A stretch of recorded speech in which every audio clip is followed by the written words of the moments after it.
Okay, welcome back again. So last segment we were looking at position time graphs for objects that are changing their motion. Remember, when you're changing your motion, you are accelerating.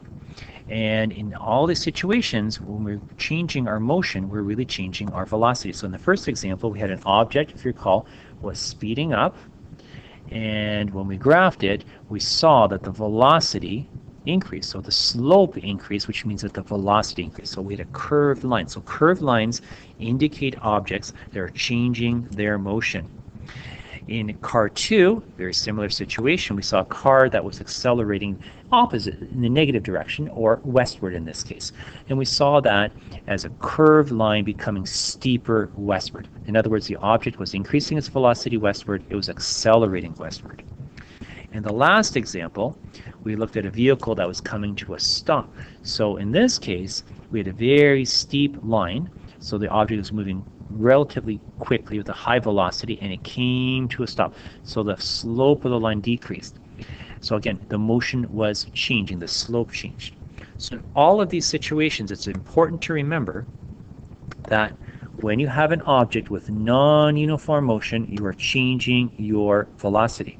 And this means that you're going to change the slope of the line, and you're going to have a curved line as a result. So things to keep in mind. So here I've got 4 different situations, and what we want to do is we want to look at what's going on in terms of the type of motion depicted in each situation. So in vehicle A, we're going to look at the beginning and draw a little line here at the beginning and end. And this arrow is going to really represent the steepness or the slope of the line. And remember, the slope is going to represent your velocity. So keep that, and again, slope of a position time graph. So initially, you see that this is a very, very low slope. So basically, essentially, it's zero slope. There's no slope there. So my velocity here is 0 initially. And by the time I get over here, I've got a very high velocity, and it's positive. It's a very high and steep positive. So we can see here that the object has a positive acceleration. It's becoming more positive. And in this situation, positive is north. So the object is accelerating northward. I'm just going to write that over here. So the description, object accelerates northward.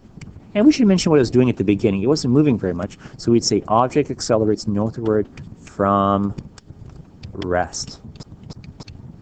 You could also do the following. Another way of describing this motion would say that the object is accelerating.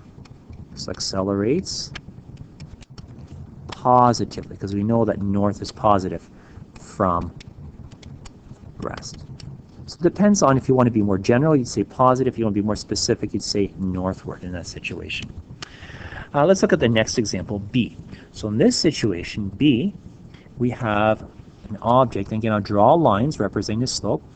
The slope at the beginning is 0, so the object is motionless, and by the time I get down here, the slope is downwards. In other words, it's negative. So here, the object, you can see, is becoming, the velocity, this is becoming more negative. So we can see that the object is accelerating.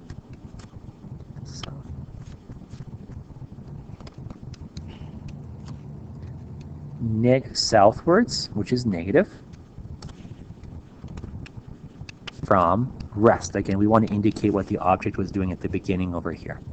And again, another way we could have written this is we could have said the object is accelerating, accelerates negatively from rest. So I look at both these situations as objects that are speeding up. So speeding up. So you have a very low slope and becomes steeper either positively or steeper negatively. Now the next 2 examples are a little different again. So here we've got an object that seems to have a high positive velocity. So the velocity is positive.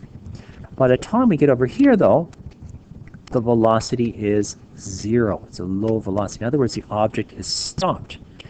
So if you remember, when we have an object that's stopping, it's really accelerating in the opposite direction. So in this situation, since we're traveling northward, if I wanted to stop, I would have to accelerate southward.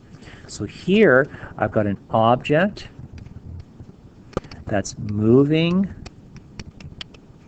north. And now remember, it's accelerating in the opposite direction. So it's accelerating southwards to a stop, to a rest position at the end. In another way of writing that, we can say that we have an object that's moving in a positive direction. It's accelerating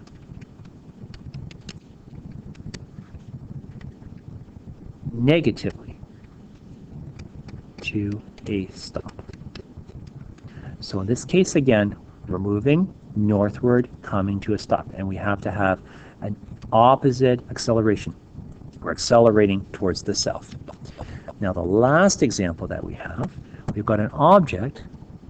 It's traveling southwards. It has a negative velocity at the beginning. And over here, the object comes to a stop. So in other words, the slope here is 0. So this object is also stopping.